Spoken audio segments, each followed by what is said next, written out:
She said I'd ruin her special day. Maybe she was right. The moment those words left my daughter's mouth, something in me snapped. Not loudly, not violently, just a small, quiet tear inside that you only notice when the bleeding starts. I was standing in her kitchen, holding the invitation I'd helped her design, and she took it back from my hands as if it were toxic. "Mom," she said, eyes carefully soft, "I just think it would be less stressful for everyone if you didn't come." Less stressful. For everyone. You ever have someone rewrite your whole history in a single sentence? That's what it felt like. Every late-night shift, every scraped-together tuition payment, every tear I wiped off her teenage cheeks. Suddenly, I was the problem, the chaos to be removed so the picture could look perfect. I didn't shout. I wanted to. I wanted to remind her who kept the lights on when her father walked out. But she was standing there in that spotless kitchen of her new suburban home, engagement ring flashing under designer lights, and I realized I didn't belong in that picture anymore. So I nodded. "If that's what you want." She hugged me, polite, quick, distant, and I could smell the perfume I'd bought her for her 21st birthday, the same scent I wore for years. I guess we both outgrew it. I drove home without the radio on. The silence was loud enough. The houses looked the same as always, trim lawns, Halloween decorations half taken down, but everything had this unreal glaze, like I was watching someone else's life through glass. By the time I pulled into my driveway, the invitation felt heavier than my steering wheel. You know that strange pride you feel when you think you've raised them right? It disappears fast when you realize they've learned how to cut you cleanly. I poured myself a glass of cheap Merlot and stared at the frame photos on my mantel. The two of us at the beach, her in braces and me with sunburned shoulders. Her high school graduation, the day she swore she'd never end up like me. Maybe that's where it started. Her slow drift towards someone I didn't recognize. For weeks after that conversation, I kept telling myself it was a misunderstanding. Maybe she just wanted a small ceremony. Maybe the venue was tile on space. But then I saw the social media posts. Bridesmaids in matching robes, rehearsal dinner smiles, captions about family all together. Family. Everyone except me. That's when the ache turned into something else. Not anger yet, just this gnawing disbelief that felt like hunger. I started replaying every conversation we'd had in the past year. The way she flinched when I mentioned her father, how she changed the subject whenever money came up, how she introduced me as Linda instead of Mom to her fiancé's parents. Little things that didn't sting much at the time. Now they burned. Her fiancé, Jason, polite, professional, always smiling. I'd liked him at first. An accountant, stable, the kind of man I wished her father had been. But there was a rehearsed about his charm, something that made you wonder what the smile was hiding. I noticed it once at dinner when he corrected her in front of me. Just a small thing about which wine paired with salmon, but he said it with that tone men use when they want you to feel small without raising their voice. She laughed it off. I remembered that laugh. I used to use it myself. The wedding was supposed to be at a vineyard out town, all neutral tones and soft lighting. I knew because I helped her tour the place months before she decided I was bad luck. My deposit, in fact, still sat there. Funny thing, she never reimbursed me for that. Maybe she forgot. Or maybe forgetting me was part of the plan. The week of the wedding, I tried to distract myself. Work, errands, cleaning the house, anything to avoid thinking about what dress I'd have worn. But then a message popped up from an old family friend. Can't wait to see you this weekend. You must be so proud. That's how the world rubs salt in your wounds. Kindly, with exclamation points. I typed back something vague, then stared at the blinking cursor. And I realized I didn't want to spend Saturday pretending nothing was happening. You ever reach that point where pain flips into clarity? It's quiet. It doesn't roar. It clicks. If she wanted me gone because I had ruined her day, then what exactly did she think I could ruin? A lie? An image? I set down my phone, took another sip of wine, and started remembering things. Numbers, names, small truths that no one else knew. Like the fact that Jason's promotion at work came suspiciously fast after his company merged with a contractor I'd once dealt with. A few creative edits in his past. A few missing details about where the money came from. Now don't get me wrong, I didn't plan revenge then. Not yet. But I did start thinking about truth. About how people build their perfect lives on fragile secrets, and how easy it is to make them crumble with a whisper. Still, I told myself I'd stay away. Be the bigger person. Saturday came bright and cruel. The sun beamed like it was mocking me. I tried to stay busy. Laundry, dishes, pointless chores. But every clock tick sounded like a countdown. Noon, 2, 4. By 5, they'd be exchanging vows under those vines, saying words about love and honesty. I poured another glass of wine, stared at my reflection in the window, and for the first time in months, I didn't recognize the woman looking back. She wasn't broken. She was waiting. And maybe, just maybe, she was done being polite. What would you have done in my shoes? Sat there pretending it didn't matter? Or gone to see for yourself what your own daughter had become? Because I'll tell you what I did next. But first, you need to understand just how deep that cut went. You don't wake up one morning to find your daughter's turned into a stranger. It happens in pieces, tiny, almost invisible ones that you only notice when the bleeding starts. For years after her father left, it was just the two of us. We didn't have much, but we had each other. I worked double shifts at the credit union, came home smelling like burnt coffee and paper dust, and she'd be at the kitchen table doing homework, half asleep but waiting for me. We had this ritual. Hot chocolate on Friday nights, just us and some old movie she'd pretend to like. She used to call it our reset. I held on to that word, reset, like it meant we could survive anything as long as we had each other. Then college happened. She came back that first number different, polished, impatient. She corrected the way I spoke, started calling me Linda around her new friends. I laughed it off at first. Kids grow up. They want space. But little comments kept landing like darts. You should really update your wardrobe. Mom, you don't need to tip that much. People just see things differently now. She wasn't cruel. She was embarrassed. That's worse, somehow. When she met Jason, I tried to be happy for her. He was older, confident, the kind of man who talked with his hands clasped, like every sentence was a presentation. He looked me in the eye, smiled too long. I wanted to believe the smile. Maybe because I didn't want her to think I was jealous or protective or any of those cliches.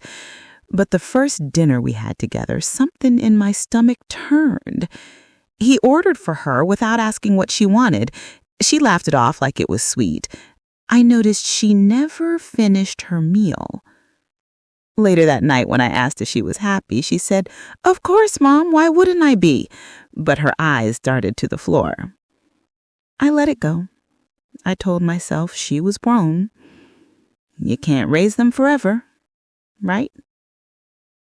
The months before the wedding were a blur of planning, phone calls, color swatches. I offered to help, offered to pay for the flowers, the photographer, even part of the dress. She accepted, but every conversation felt like a business meeting. Once, she called and said, "Jason thinks the guest list should be smaller, intimate." I remember saying, "Of course, honey, it's your day." But my throat burned when I hung up. That's how you lose them. Not in fights, but in polite agreements. After she uninvited me, I started looking at old photos again. There was one from her 16th birthday. She's blowing out candles, frosting on her nose, laughing so hard her eyes are closed. I'm in the background, smiling at her like she's the only thing that matters.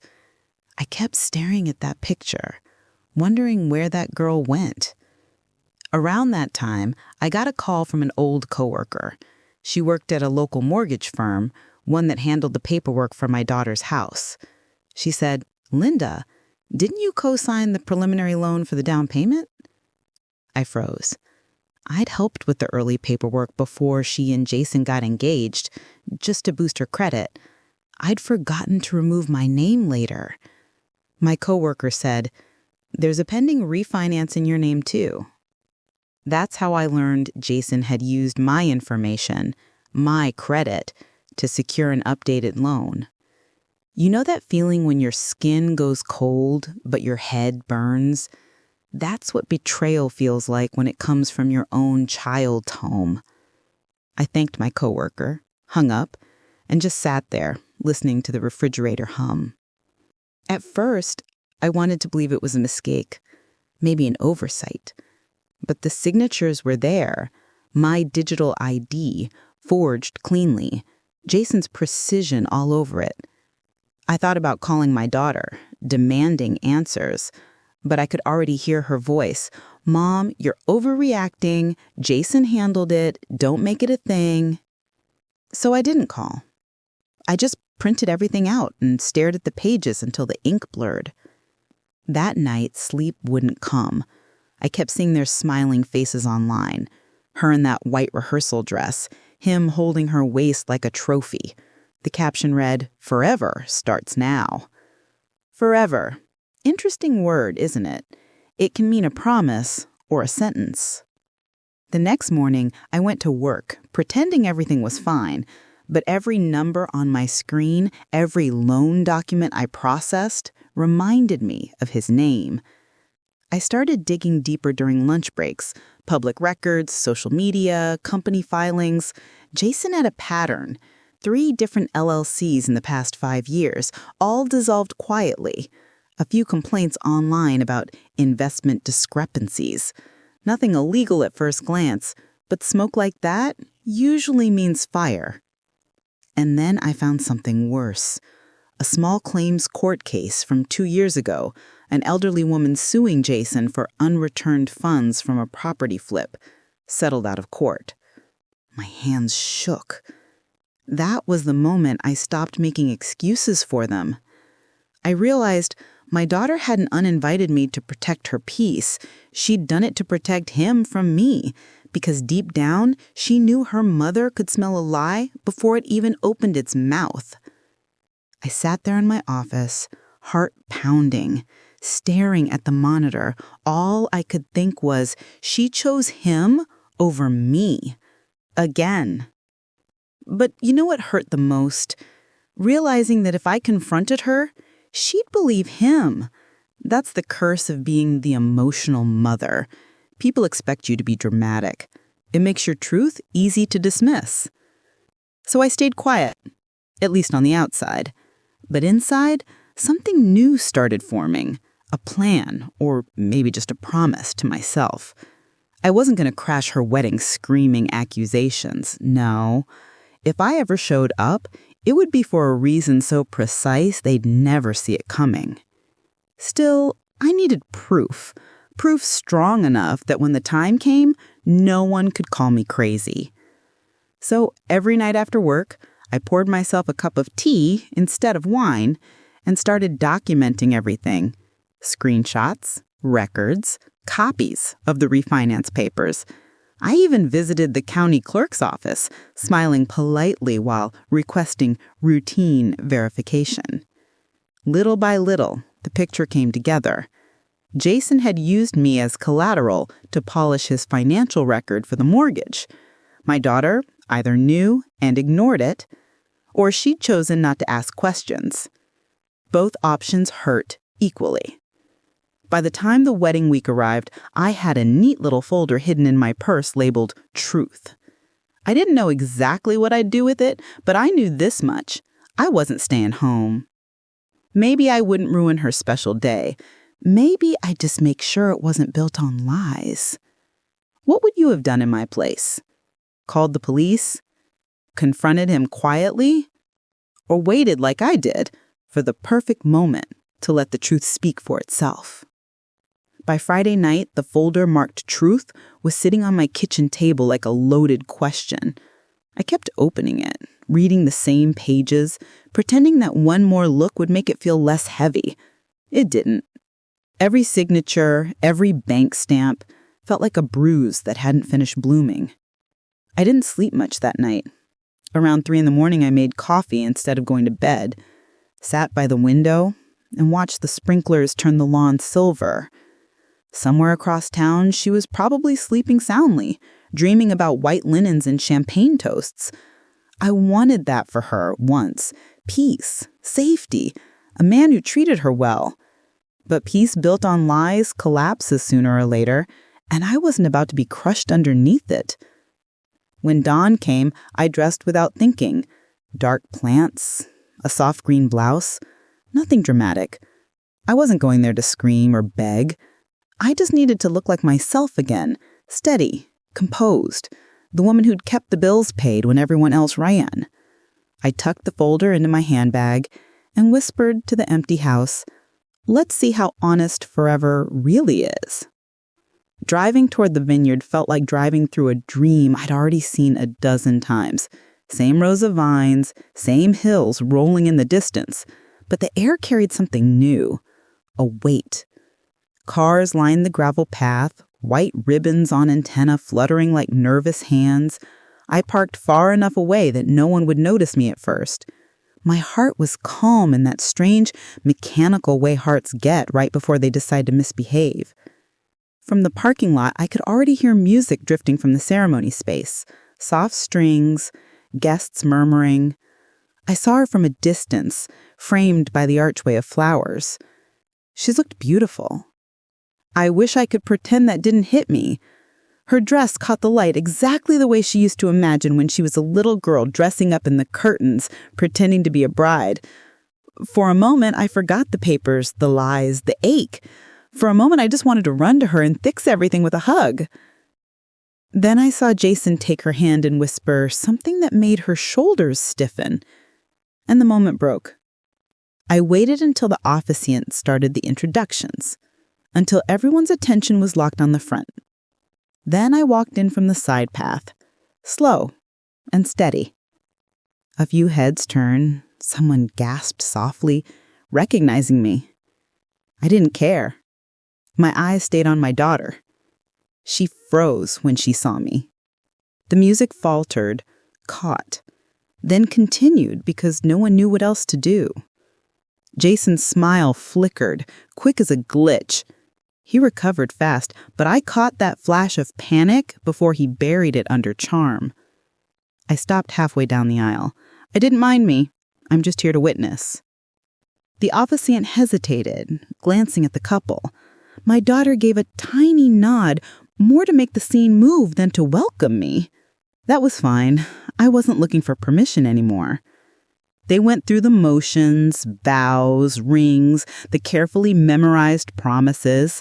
I listened, every word landing like static. Love, honesty, trust. When the officiant asked if anyone objected, there was a beat of silence thick enough to choke on. And that's when I heard my own voice. "I do." Gasps, scattered like birds. My daughter's eyes widened, her mouth forming my name. Jason tried to speak, but I raised the folder, calm as a librarian. "This won't take long, just a small correction before we rewrite the rest of our lives." I didn't wave papers or shout accusations. I just told a story about a loan, a forged signature, a man who liked quick money and clean exits. I let the facts do the cutting. Every few sentences, I look at my daughter, not to hurt her, but to remind her that I wasn't some ghost haunting her happiness. I was flesh, blood, and truth. Jason interrupted, voice tight. "She's confused. She's always been—" "Careful," I said softly. "You're under oath in front of everyone you plan to impress." Someone filmed. Of course they did. These days, everyone's a witness with a camera. The officiant tried to calm things. Guests murmured, but I kept my tone level, almost gentle. By the time I finished, no one was smiling, not even the violinist. My daughter's bouquet trembled in her hands. She whispered, "Mom, please stop." I looked at her and said, "I will, when you start asking the right questions." And then I left. Simple as that. Walked back down the aisle while whispers rippled behind me, the same music still playing because no one had told it to stop. Outside, the sky had gone that strange pre-storm gray. I sat in my car for a long minute, shaking a little, not from fear, but from release. For the first time in months, maybe years, my lungs felt full. I didn't need to see the aftermath to know what would follow. The lawyers, the explanations, the damage control. People like Jason don't survive daylight. They melt under it. I just wanted her to see the cracks before she was buried in them. Driving home, I kept thinking about the look on her face. Shock first, then confusion, then something else. Maybe understanding, maybe grief. I don't know yet. Healing is messy. When I got home, the house felt lighter, as if the walls themselves had been waiting for the truth too.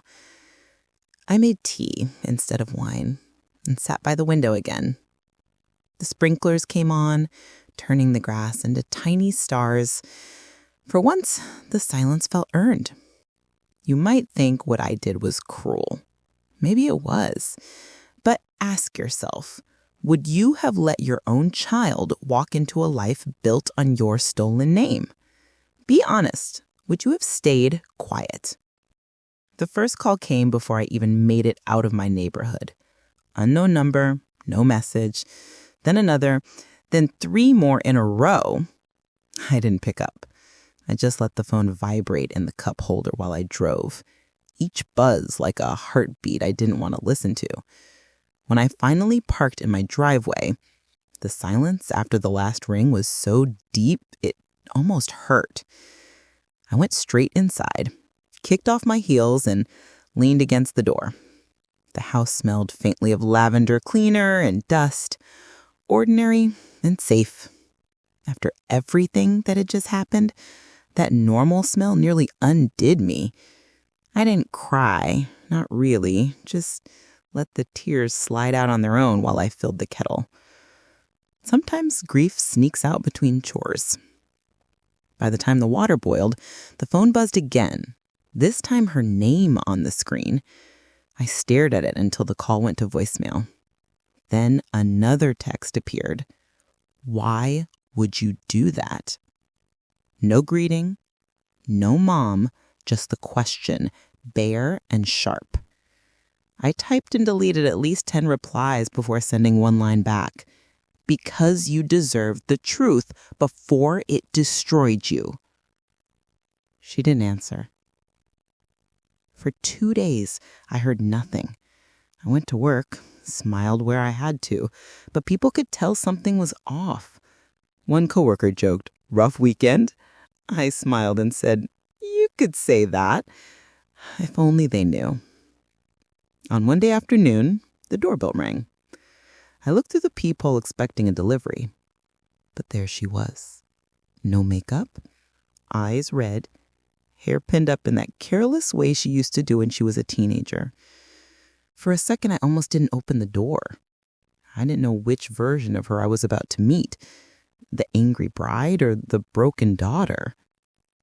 She stepped inside without waiting for an invitation. The air between us felt electric, full of everything we hadn't said. Finally, she whispered, "It's true, isn't it?" I nodded. She sat down at the kitchen table, the same spot where she'd once taken the invitation from my hands. Now her fingers tremble against the wood. She said, "He told me you forged those papers." I laughed once, short, bitter. Of course he did. She swallowed. "I checked the documents. The bank confirmed it was his email, his signature." I didn't want to believe it. For the first time in a long while, she looked at me the way she used to, as if I actually knew something worth listening to. The anger melted into exhaustion. She said quietly, "I thought you just hated him." "I wanted to hate him," I admitted. "Would have been easier than knowing you trusted someone who used me to make himself look clean." She buried her face in her hands. I let her sit like that. Sometimes silence does more healing than words ever could. After a while, she looked up again. "Everyone at the wedding saw. Half of them have called me. I don't even know how to face them. You don't owe them explanations. Just yourself." We talked for hours. She told me how Jason had been handling the finances, how he discouraged her from sharing details with anyone. Every story confirmed what I already suspected: control disguised as care. When she finally asked, "What happens now?" I told her the truth. "Now," I said, "you call your lawyer. You cancel whatever accounts have his name on them. And you remember that humiliation is temporary. Being trapped isn't." That night, she slept on the couch. I covered her with the same throw blanket she'd once spilled cocoa on when she was 12. She was breathing softly by the time I turned off the light. For the first time since all this started, the house felt alive again. The next morning, she left early to meet with a financial advisor from my office. Before she walked out the door, she hesitated. "Mom?" "Yes?" She bit her lip. "I'm sorry, I stopped her. Don't apologize for loving someone. Just don't forget to love yourself, too." She nodded and left, eyes glassy but determined. After she was gone, I sat at the kitchen table with my tea, letting the steam fog my glasses. Outside, the sun broke through after a week of rain. The neighborhood kids were walking to school, laughing about something trivial. Life was still happening. That was comforting. By noon, my phone rang again. This time, it was Jason's number. Against my better judgment, I answered. "Linda," he started, voice smooth as ever, "we need to talk." There's nothing left to say. He laughed, a small, shaky sound. "You think you won? You embarrassed your daughter in front of everyone." "No," I said. "You did that when you lied to her." He muttered something under his breath about fixing this and hung up. I blocked his number right after. Funny how small an act of protection can feel, and how large a weight it lists. That evening, my daughter texted again. "He's gone. Packed a bag, left a note. Lawyer says he'll try to settle quietly." I replied, "Good. Let the quiet do its work." The following weeks were awkward but healing. Gossip flared, of course. Small-town weddings always breed it. But people eventually moved on. My daughter moved back home for a bit, helping me with the garden, rediscovering the life she'd been too proud to miss. Every once in a while, she'd catch me looking at her and ask, "You still mad at me?" I'd smile. "Not mad, just grateful you finally see me." Some nights, when the house is silent and the clock ticks a little too loud, I still replay that day. I wonder if I should have handled it differently. pulled her aside privately, spared her the public spectacle. Maybe. But then I remember the way Jason's smile cracked, the way my daughter's eyes opened to the truth, and I know there was no quiet way to break a spell that deep. You can call it revenge if you want. I call it rescue. And if you've ever been written out of someone's picture because you made them face reality, then you already understand. The truth doesn't ruin special days. It saves the years that come after.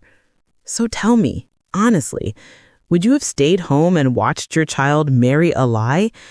Or would you, like me, have walked straight into the storm, folder in hand, and let the truth finally speak? It's strange how ordinary life moves forward after a storm. The day after the wedding confrontation, I woke to the quiet hum of my refrigerator, the sun slanting through the blinds like nothing had ever happened. But everything had changed. My daughter's absence felt different now. Not a void to ache over, but a space that might actually fill again. She called mid-morning. I let it ring twice before picking up. Her voice was tentative, almost like she was testing the waters. "Mom, can I come over?" I didn't hesitate. "Of course," I said, trying to keep my tone light, though my chest tightened.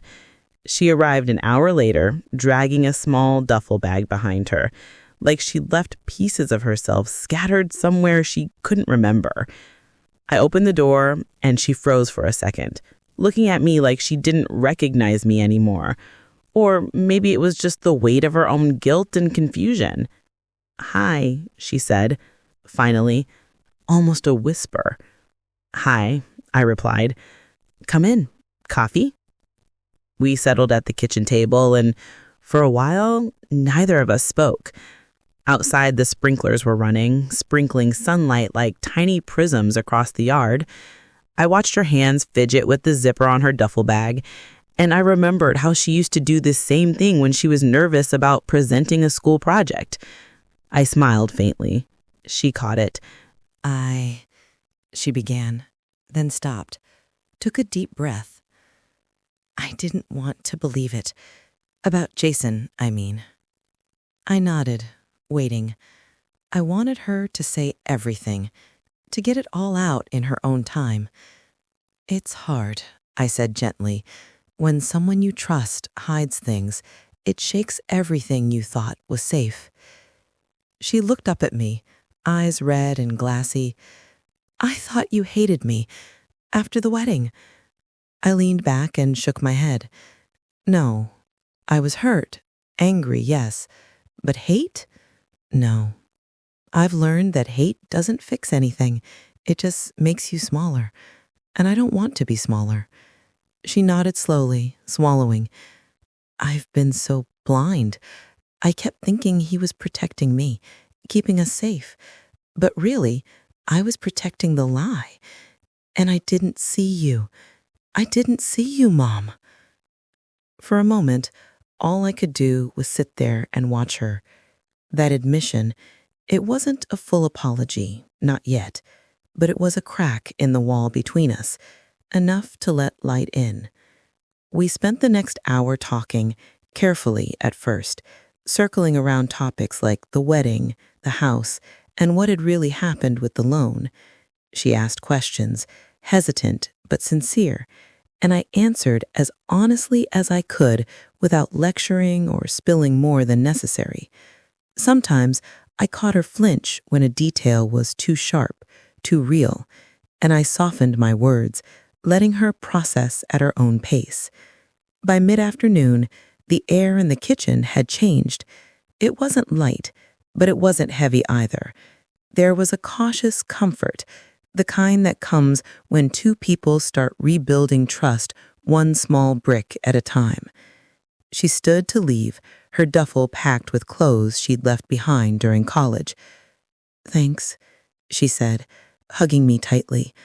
I felt the tension in her shoulders, the years of defensiveness and distance melt for a second against me.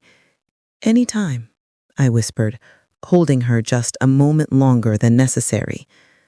Over the next week, we slipped into an unspoken routine. We cooked together, went grocery shopping, and even tackled the garden she had abandoned last fall. Nothing monumental, but ordinary life has a way of healing more than speeches ever could. I noticed how she lingered a little longer in the mornings, asking about my day, sharing a quiet laugh over something trivial. Little gestures, yes, but enough to remind me that the bond wasn't gone. It was just buried under misunderstandings and pride. One evening, we sat on the back porch, sipping tea as the sun dipped behind the hills. "Mom," she said softly, "do you think we can ever go back to how it was?" I thought about the beach trips, the Friday night hot chocolate, the quiet moments before life got complicated. "We don't need to go back," I said. "We can make something new, maybe better, something stronger, because we know what we've survived." She smiled, a small, tentative curve of her lips. "I'd like that." In those quiet days, I found myself reflecting on my own mistakes as a mother. I wasn't perfect. I had pushed, I had nagged, I had sometimes let my anger leak out when I thought it was protection. I realize now that love isn't just about sacrifice. It's about seeing the other person clearly, even when it hurts. We didn't talk much about Jason. He was a shadow in the background of our lives, a cautionary tale rather than a presence. I watched my daughter process her anger and grief on her own terms. I offered advice only when she asked. And slowly, I began to see that part of emotional rebuilding isn't fixing the past, it's holding space for someone to grow while knowing you're still there.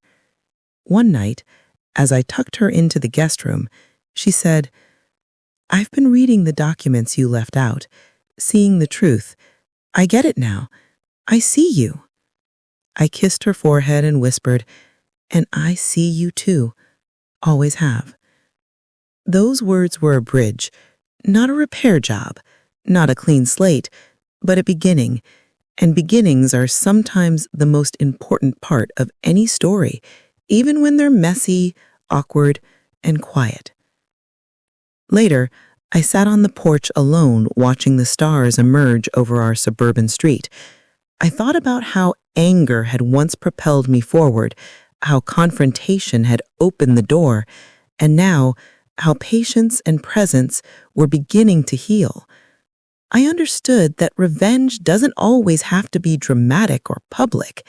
Sometimes the deepest justice is living fully, calmly, and allowing someone you love to finally see the truth on their own terms.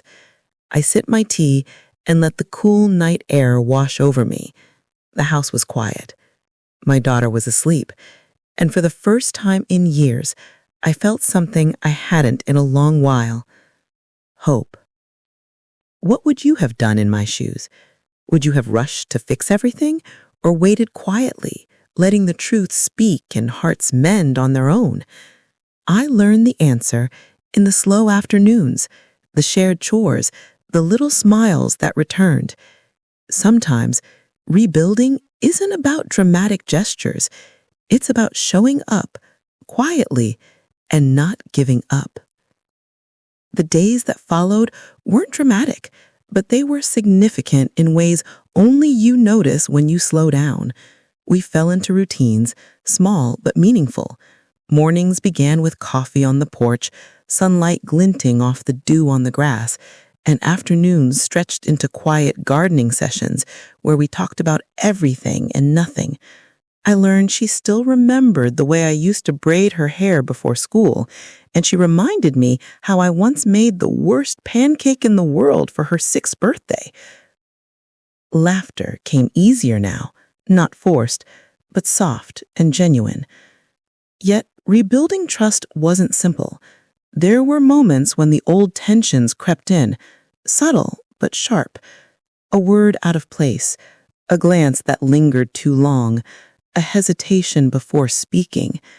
Once, I noticed her flinch when I mentioned Jason's disappearance. Another time, I found her staring at the folder of documents I had left on the kitchen counter, untouched. She didn't touch it. She didn't even ask about it, but I knew she was thinking about it. Thinking. Processing. That's the difference between rebuilding and pretending. There's no skipping the thinking part. One evening, we sat side by side on the couch, working on a puzzle she had found tucked in the closet. The pieces were scattered, some upside down, some overlapping. She sighed. "I don't know if I remember how to do this," I said. "You do. You just forgot. Sometimes pieces take time to fit." She smiled faintly, a little embarrassed. "Kind of like us, huh?" I nodded. "Exactly. Just like us." It struck me how much of our past pain had been a misalignment of pieces, miscommunication, pride, stubbornness, assumptions. And now, slowly, we were fitting them back together. Not perfectly, but sturdily. She opened up about her own feelings more in these quiet moments. She confessed her guilt, her embarrassment, and even a little fear. I kept thinking if I ignored the problems, they'd just disappear. I wanted to believe in the happy ending without looking at the cracks. I reached over and touched her hand. "Honey, life isn't about avoiding cracks. It's about seeing them and learning how to walk around them or step carefully over them without falling." Somewhere in those conversations, I realized that growth didn't always have to be verbalized fully. Sometimes it was in the pause, the soft exhale, the small nod that acknowledged understanding. I began to notice that her smiles lingered longer, that she glanced at me when she told stories about work or her friends. She sought my opinion subtly, without putting me on trial. These tiny gestures became the quiet language of our reconciliation. We started doing small projects together, things that she had abandoned when life became too busy or when she had chosen distance over honesty. A vegetable garden in the backyard, a photo wall of family memories, a bookshelf for the novels we both loved. Every time she hung a frame or planted a seed, I felt a little piece of our relationship regrow, firmly rooted and resilient. One afternoon, as we planted marigolds along the edge of the yard, she paused and said, "Mom, I've been thinking about the folder, about Jason, about the wedding. I see why you did what you did, and I think I understand now." I looked at her carefully. Understanding is a fragile thing. It takes practice to hold it without breaking it. "I think I understand now," I said. That's all I ever wanted. Not agreement, not immediate forgiveness, just understanding. She hesitated, then nodded. "I want to do better. For both of us." And that's when I realized rebuilding doesn't happen all at once. It's incremental. It's shown in gestures, in patience, in shared work, in shared laughter, in allowing someone to make mistakes without losing them completely. We talked less about Jason and more about life, her career ambitions, my own small dreams I had postponed. I found myself sharing stories I hadn't told in years, moments of vulnerability that I had tucked away, afraid they would be seen as weakness. And she listened, really listened, with that careful attention that only comes when someone knows they've hurt you but wants to make amends. There were awkward moments too, times when I caught myself being too cautious or over-explaining, times when she seemed hesitant to open up. But rather than letting these moments build into frustration, we learned to laugh at the discomfort. "Remember," I said once, "growing back together is like riding a bike again. You might wobble, but the ride is worth it." She laughed. A real laugh this time, not one masked with guilt. She said, "I think I'd prefer a tandem bike." We began setting boundaries naturally. She respected my quiet mornings with tea and reading. I respected her need for a personal space as she reorganized her apartment back home. It wasn't perfect, but it was deliberate, and it carried a sense of mutual care that neither of us had felt in years. Evenings became a time for reflection. We'd sit on the porch, letting the suburban quiet settle around us. I'd watch her silhouette against the fading light, remembering how she once ran barefoot through the yard with a sprinkling of rain, and I'd realize that while the past couldn't be undone, the present could still hold warmth. It was in those quiet evenings that the real lessons began to settle into place. I learned that patience could be more powerful than confrontation, that listening often spoke louder than lecturing, that allowing someone to arrive at truth themselves often created deeper respect than forcing it. And she learned that honesty, even when painful, could be a bridge rather than a barrier. I watched her one night, curled up with a book I had lent her, and I felt a calm I hadn't known in a long time. I thought about the wedding, the confrontation, the folder of truths I had carried, and I realized that the act of showing up without fury, without drama, just present and steady, had done for our relationship than any argument ever could. Rebuilding is slow and sometimes quiet. It's not always cinematic, not always perfect, but it's lasting. And I think that's the most important lesson, that trust once broken can be repaired, not with grand gestures, but with patience, presence, and small daily choices to see each other clearly and without judgment. So I sip my tea, watching the last light fade behind the hills, and I know that while the past was painful, it has also taught us how strong we can be together. The tension hasn't disappeared entirely, but it has softened into something workable, something human, something real. And for the first time in years, I feel like we're standing side by side, not because the past was erased, but because we chose to build a new present together.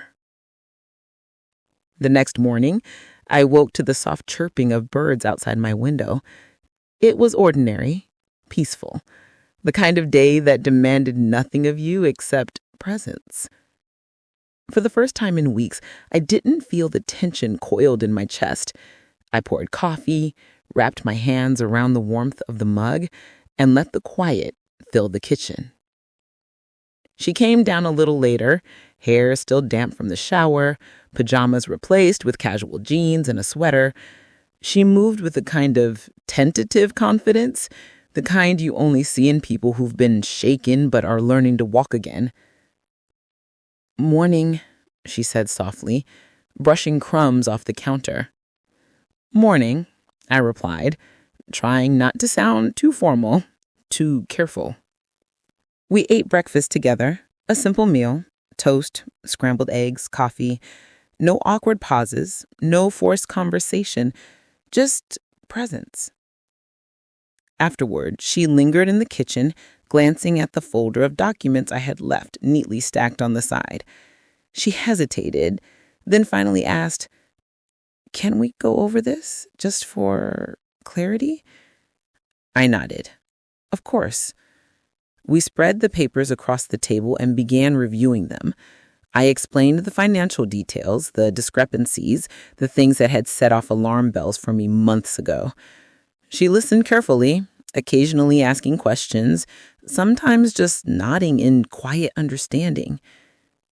"Mom," she said finally, after a particularly complex explanation, "I don't think I ever realized how thorough you are, or how careful." I smiled faintly. "You think I've done this for fun?" She laughed softly. "I guess I never thought about it that way. I just thought you'd always be waiting to explode." Her words hit me in a way I didn't expect. Waiting to explode? That's what she had imagined, what so many others might assume. But I wasn't waiting to punish her. I was waiting to protect her. Protecting doesn't always come with applause or acknowledgement, but the act itself, steady, deliberate, is enough. By mid-morning, we had gone through most of the folder. She folded the papers carefully, placing them back in the folder with reverence, as though handling them lightly could preserve the lessons contained within. I get it now. I see why you did what you did. And I'm sorry I didn't see it sooner. I reached out and took her hand. It's okay. You couldn't see it before. That's normal. What matters is that you're seeing it now. She smiled at me then, a slow, real smile that carried relief, gratitude, and the faint echo of trust being rebuilt. I felt a lump in my throat, not from anger, not from triumph, but from something quieter and stronger, hope. Over the next few days, she began taking more agency in her life. She started handling her finances more carefully, reaching out to professionals for advice and asking me questions, not for me to control, but to guide her through her own understanding. It was subtle, almost imperceptible, but every small action signaled a shift. She was no longer just reacting to the consequences of others' actions. She was learning to navigate her own path. One evening, we sat together on the porch, the air warm with the last light of day. She leaned back in her chair, arms crossed loosely over her chest, and watched the neighborhood slowly settle into quiet. "Rom," she said after a long pause, "do you ever regret showing up at the wedding?" I thought about it, about the shock on her face, the panic in Jason's smile, the small ripple of chaos I had caused. And I thought about the moments we were having now, moments that were only possible because the truth had been revealed. "No," I said finally, not for a second. I don't regret telling the truth, but I do regret the years we lost while pretending everything was fine when it wasn't.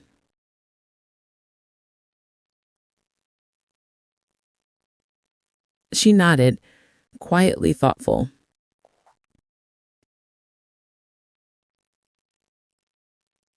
"I want to do better. I want us to do better." We sat in companionable silence for a while, watching the sun dip behind the trees. It wasn't dramatic or cinematic, no thunderclap, no sudden revelation, but it was profound. The small, steady acts of showing up, of speaking honestly, of listening patiently, were building a foundation stronger than any apology or confrontation could have. Later that week, we started working on a small project together, a photo wall of memories from our past, some from before Jason, some from the chaotic years, some from the moments that had taught us resilience. Each photo we placed was a quiet acknowledgement of the past and a deliberate step toward the future. I realized, as I watched her carefully place a picture of us at the beach, that rebuilding isn't about erasing the past. It's about creating a present that acknowledges the mistakes, the distance, and the pain, and choosing, consciously, to stay connected despite it all. One night, after she had gone to bed, I sat alone with a cup of tea, reflecting on everything. The confrontation, the folder, the slow days of rebuilding. I understood now that emotional reconciliation doesn't happen in a single moment. It happens in repeated choices, in patience, in allowing someone to come back to you at their own pace. And as I watched the stars emerge over the quiet suburban rooftops, I felt a rare and profound sense of peace. Not triumph, not vindication, but peace. The kind that comes from knowing you've done your best, that the truth has been spoken, and that the people you love are returning piece by piece to where they belong. Sometimes, growth and healing are quieter than revenge, subtler than dramatic gestures, but they last. They root themselves in your life and in your heart. And watching my daughter take her first cautious, deliberate steps toward honesty and self-awareness, I realized that the real reward wasn't the chaos I disrupted. It was the life we were slowly building together, stronger and wiser than before. So I sit on the porch, cup of tea in hand, listening to the quiet hum of the neighborhood. The tension hasn't disappeared entirely, but it has softened, reshaped into something workable, something human, something lasting. And in that quiet, I know that the hardest lessons, the betrayals, the heartbreaks, the confrontations, can lead not to ruin, but to profound, lasting growth. The days grew longer as spring edged into summer, and with them, the subtle rhythms of our renewed relationship settled into place. Mornings were my favorite. Coffee on the porch, sunlight spilling across the yard, her presence nearby, quietly reading or journaling. I watched her stretch, hair catching the light, and I marveled at the woman she was becoming. Cautious yet confident, tender yet independent. We still talked about Jason sometimes, but only to acknowledge the past, never to dwell. Those conversations were quieter now, not about anger, more about lessons learned and boundaries established. She admitted her mistakes, her blindness, the ways she had enabled deception, and I admitted mine, the times I had pushed too hard, expected too much, or let my frustration get in the way of patience. The first true breakthrough came one afternoon in the garden. We were planting sunflowers along the back fence, dirt under our nails, sweat on our brows, talking about trivial things, books, neighbors, the absurdity of a bird nesting in the gutter. "I've been thinking," she said, pausing as she held a seed packet in her hands, "about how much I've relied on you. Not just for money or guidance, but stability. And I realize I've taken that for granted." I wiped my hands on my apron and smiled softly. We all take stability for granted sometimes. The important thing is noticing it now and choosing differently. She planted the first seed carefully, patting the soil around it. "I want to be different," she said. "I want to be responsible and honest, not just with others, but with myself." I looked at her then, really looked, and saw the weight she carried lifting, the tension in her shoulders loosening. It was a quiet, almost imperceptible moment, but one of the most significant we'd shared in years. I nodded. "And you will be. Just keep taking these small steps. They add up." We spent the rest of the afternoon working in companionable silence, occasionally exchanging small laughs or teasing remarks. The garden grew brighter in color, a reflection of the subtle warmth returning to our home. That evening, she lingered at the kitchen table long after dinner. "Mom," she said quietly, "I've started going through my finances myself. I even contacted a planner. I don't need you to fix anything for me anymore." I felt a surge of pride that was almost painful. I said, "I'm proud of you, and I'll always be here if you need guidance, but you're capable of handling this." Her lips curved into a small, genuine smile. "Thanks. That actually means a lot." Later that night, I sat alone on the porch, sipping tea and watching the stars emerge. The air was soft and still, carrying the faint hum of the neighborhood settling down for the evening. I reflected on the journey we had taken, from the tension and betrayal to this subtle, quiet understanding. I realized that the confrontation at the wedding had not just revealed truths about Jason, but about us, about the ways we had miscommunicated, assumed the worst, and let pride create distance. And now, slowly, carefully, we were learning how to rebuild. The real lessons weren't dramatic. They weren't cinematic. They were quiet acts, listening without judgment, offering guidance without control, acknowledging mistakes without defensiveness, and most importantly, allowing each other space to grow. I remembered a moment from that chaotic wedding day, the flash of panic in Jason's smile, the hesitation in my daughter's eyes, and realized it had led us here. Not to vengeance, not to humiliation, but to clarity. We had survived the storm and were emerging not unscathed, but wiser, more resilient. A week later, she called me from our apartment. "Mom," she said, voice bright with something like excitement, "I've booked a small trip for us. Just the two of us. I think it's time we make some new memories." I felt my heart lift. "I'd love that," I said. "Let's go somewhere we've never been." We hung up, and I sat for a long moment thinking about how far we had come. Emotional rebuilding isn't linear. It isn't perfect. There are missteps, awkward silences, moments of doubt. But the foundation we had started laying, the one built on honesty, patience, and small deliberate gestures, was strong enough to hold us. Over the next few weeks, we continued our quiet rituals, breakfasts on the porch, walks in the neighborhood, shared projects around the house. Each moment was a brick in the foundation of trust. Each laugh, each conversation, each thoughtful gesture reminded us that relationships, even when strained or fractured, could be nurtured back to life.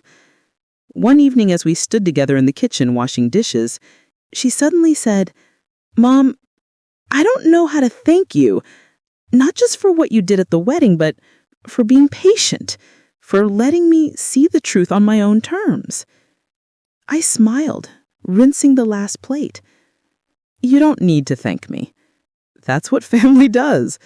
We show up, we endure, and sometimes we forgive ourselves and each other for being human." She nodded. A quiet understanding settled between us. It wasn't a dramatic reconciliation, no tears or proclamations of love, just presence, patience, and a steady bond stronger than it had been in years. As I closed the kitchen lights and stepped onto the porch, the stars shone brighter than I remembered. The tension of the past months had softened into quiet strength, and for the first time in a long time, I felt a profound sense of peace, knowing that the most important revenge is not against those who deceive you, but against despair, distance, and resignation. The true victory is in patience, understanding, and the deliberate choice to rebuild. I sipped my tea, the air warm on my skin, and smiled. We had weathered the storm together, and though there were more lessons to learn, more challenges to face, I knew this: the bond between mother and daughter, tested and strained though it was, had endured. And now it was stronger than ever. Weeks passed and life settled into a rhythm that felt both familiar and new. My daughter had reclaimed her space, her independence, and her confidence. The house, once heavy with tension and silence, now carried the quiet warmth of two people who'd been through a storm together and were learning to navigate calm waters. It wasn't perfect. I still noticed moments of hesitation in her, the subtle way she'd flinch when someone mentioned weddings or finances. But each time, she recovered faster, showing me that growth doesn't erase memory, it simply teaches resilience. One morning, she knocked softly on my door, holding 2 steaming mugs of coffee. "Thought you might like company," she said. I smiled and gestured to the chair beside me. We sipped in silence for a while, the morning light soft on our faces. Finally, she spoke. "You know, I've been thinking about everything. The wedding, Jason, the folder, us. I feel like I've been given a second chance. and I don't want to waste it. I looked at her, heart full. You haven't wasted anything. Life gives us chances, but it's up to us to recognize them when they come. You're seeing it now. That's enough. She nodded, eyes glistening. I see you, Mom. I really do. It struck me how far we had come. The confrontation at the wedding, which had seemed like chaos and humiliation at the time, had paved the way for understanding. It had forced her, and me, to confront truths we'd avoided for years, and through it, we discovered something essential, that love isn't measured by drama or gestures, but by presence, patience, and honesty. We spent the afternoon sorting through old photo albums. We laughed over awkward school pictures, reminisced about vacations, and even argued gently about which family memories were worth keeping. Every page we turned, every story we shared, reminded us that our bond was layered, imperfect, but enduring. Later, as she worked on her own apartment, reorganizing, redecorating, reclaiming her space, I found myself reflecting on my own life. I realized that for too long I had measured myself by the things I did for others, the sacrifices I made, and the injustices I endured silently. But now, after the storm and the rebuilding, I saw a different truth, that my strength had never been in confrontation alone, but in endurance, patience, and the willingness to show up, even when it was hard. I started journaling again, something I hadn't done since she was a child. I wrote about the lessons I had learned, the small victories, the moments of quiet joy. Writing made me see that revenge, while dramatic and satisfying in the moment, pales in comparison to the enduring power of reconciliation and understanding. Even Jason had faded from our lives. Word came, secondhand, that he had moved out of town, quietly and without fanfare. I felt no triumph, no gloating satisfaction, only a quiet relief, the kind that comes when a problem is no longer yours to manage. Life had reclaimed its natural order, not through chaos, but through honesty and action. One evening, my daughter and I sat on the porch with cups of tea, watching the sun set over the suburban hills. She leaned back in her chair and said softly, "Mom, I know we'll have disagreements in the future. I know life won't always be perfect, but I also know I trust you. I trust us." I reached out, holding her hand gently. "And I trust you too. That's what matters. Trust, patience, and the choice to keep showing up for each other no matter what." As the sky deepened into shades of violet and gold, I realized that the most profound lessons had nothing to do with confrontation or payback. They had to do with understanding, with growth, with seeing someone clearly, even when it hurts, with allowing both of us to be human, flawed, and learning. We laughed quietly about a spilled cup of tea and reminisced about a long-ago beach trip. The moment was ordinary, yet perfect. It struck me that life's most meaningful victories are subtle.